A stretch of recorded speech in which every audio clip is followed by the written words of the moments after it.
হয়তো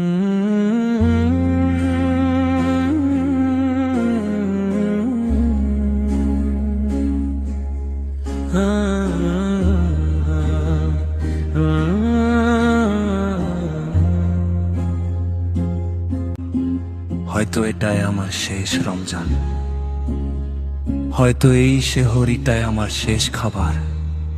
কালো অন্ধকার কবরে একা যাওয়ার আগে প্রভুর কাছে একটু ক্ষমা কি পাওয়া যাবে না? পাপের বোঝা মাথায় নিয়ে দাঁড়িয়েছি তোমার দ্বারে, ক্ষমা করো গো মাবুদ এই অধম গুনাহগারে। চোখের জলে ভাসাই বুক কাঁপি আমি মরণ ভয়ে, কেমনে সইব কবরে রাজাব এই তনু মন লয়ে। ক্ষমা করো গো মাবুদ এই অধম গুনাহগারে।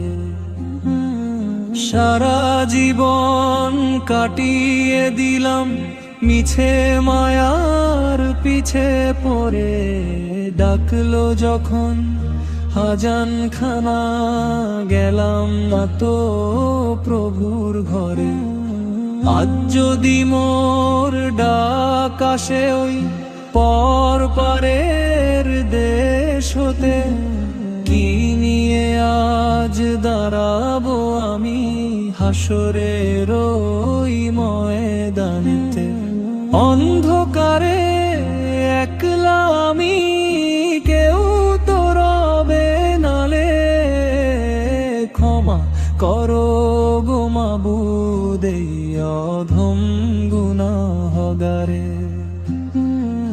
রমজানের এই পবিত্র দিনে হাত তুলেছি তোমার কাছে, জানি আমি দয়াল তুমি, রহম তো তোমার অনেক আছে।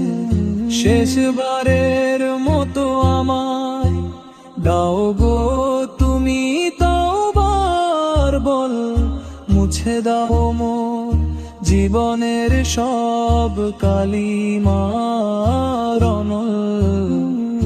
মাথা নত করেছি আজ তোমারই ওই দরবারে।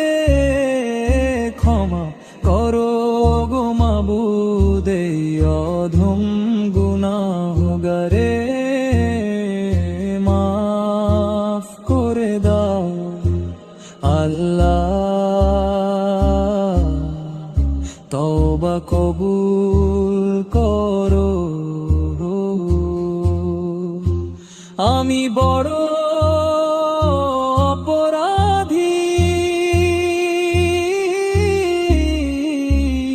আমি বড় গুনাহগার। আসসালামু আলাইকুম। এই গজলটি শুনে আপনার মন কাঁদলে একটি লাইক দিন, আর নিজের গুনাহ মাফের জন্য কমেন্টে আমিন লিখুন। এরকম আরো ভিডিও পেতে আমাদের চ্যানেলটি সাবস্ক্রাইব করে রাখুন।